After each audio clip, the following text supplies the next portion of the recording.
Hey everyone, this is Ashley Nate, and I am hopping on here for my usual Talk Real Estate Tuesday where I go live over relevant real estate world topics and issues. So let's hop right into it. What I want to do today is I want to help alleviate some fears about an impending doom in the real estate world, because I was surprised to read today that 41% of Americans, 41% say that they fear a housing crash in the next year, according to a survey from LendingTree. I found that really fascinating. I knew there was a lot of people that were kind of having worries and skeptical, but 41%, that's a big number. That's almost half of people worried about the housing market crash. So I wanted to talk about that today. So we are going to talk about that housing crash of 2008 and draw distinctions between what happened over a decade ago now and what the market looks like today. So I've been following this for quite some time, for a while, always looking at numbers, always looking at the data. But I did find a particular article that I thought just really kind of simplified it and summarized it really well, that was put out by the National Association of Realtors. And so we're going to use that to go through the 5 main distinctions that were pointed out by their chief economist. His name's Lawrence Young. So to keep it simple, like I said, we're going to just go through those 5 main distinctions. All right, so let's go.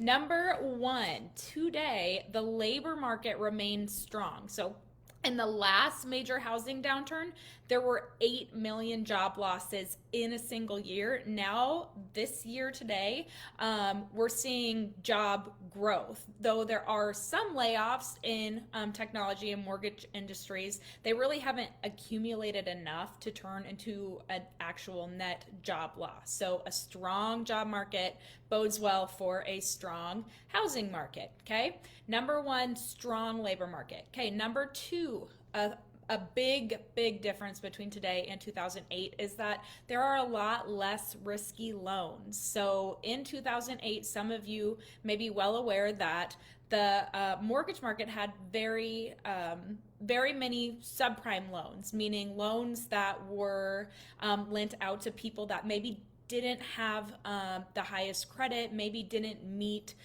the standards that we would have today, maybe weren't super qualified buyers. And so there was a lot of those in 2008, and those are basically non-existent.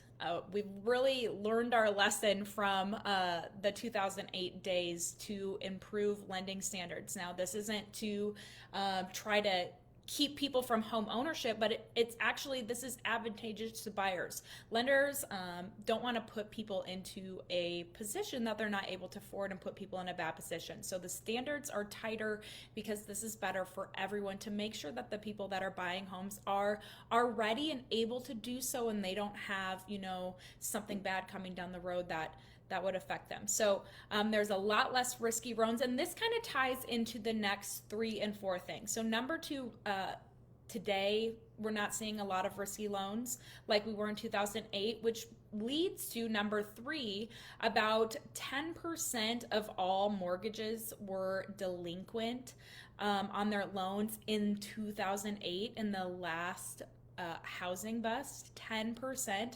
And today, mortgage delinquency is around 3.5%, which is at historical lows. So it is much lower, and a lot of that could be attributed to the fact that the lending standards are better to better qualify people.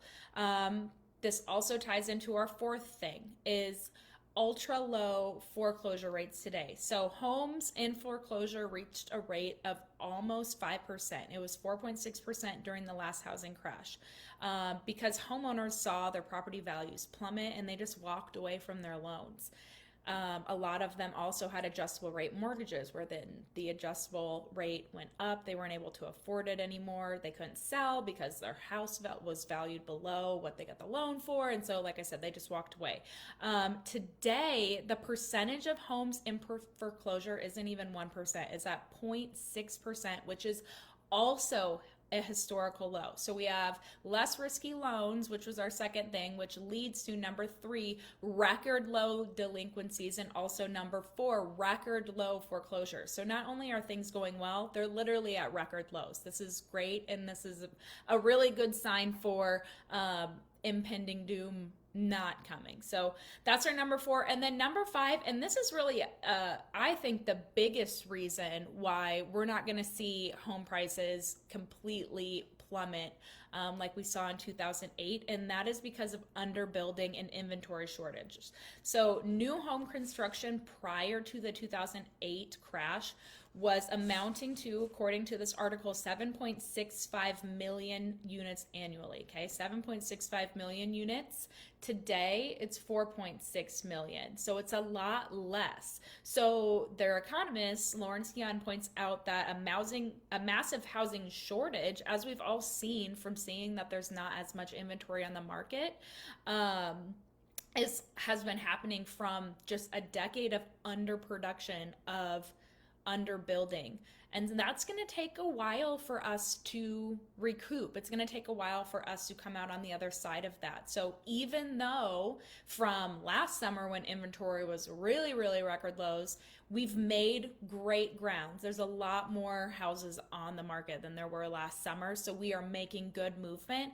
But if we're looking long scale, we're still at low inventory compared to what we would need to call it sort of an even market, or even kind of switch over to a buyer's market. So those are the 5 reasons why the market today is completely different than it was. And these fundamentals, these are kind of the fundamental data pieces that we would look at. They're not pointing to a housing crash similar to the 2008 cycle. Now, home sales have slowed a little bit, which is typical in the winter, and also kind of slow just with people having kind of concerns about where the interest rates are. But you might be surprised to know that according to Redfin, in December of 2022, so just last month, home prices were actually higher in Iowa, so specifically in Iowa, they were higher than they were in December of 2021.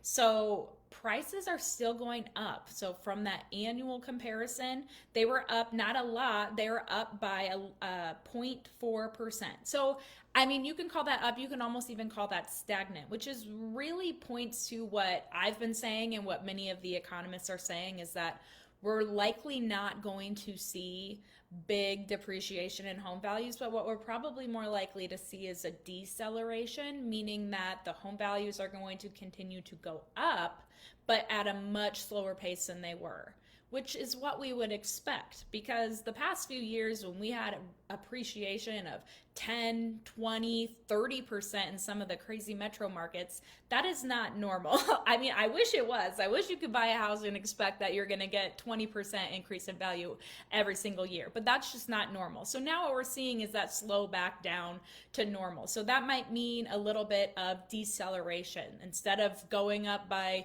8%, now they're going up by 1%, or they're just kind of flat. But again, this is deceleration, not depreciation, meaning that the values are tanking and going down. So that's probably what we're going to expect, especially as inventory remains low. Since we have that low inventory, it's a simple supply and demand issue. There's just not enough supply, which means those prices are going to remain high and likely continue to add value over time. Probably a little slow this year, maybe still a little slow next year, and then probably back to kind of that normal pace.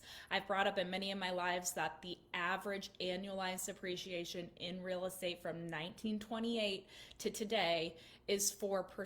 So long-term real estate not only holds its value, but does see that appreciation, and that's what we'll likely get back to. So we're just kind of in that normalization period. So I don't mean to burst your bubble, no pun intended, if you're somebody that is, waiting for house values to just completely crash. That's probably not going to happen. But on the bright side, if you're a buyer, I keep saying I think it's a great time to buy real estate because the market's normalizing. You're not seeing a lot of crazy bidding wars.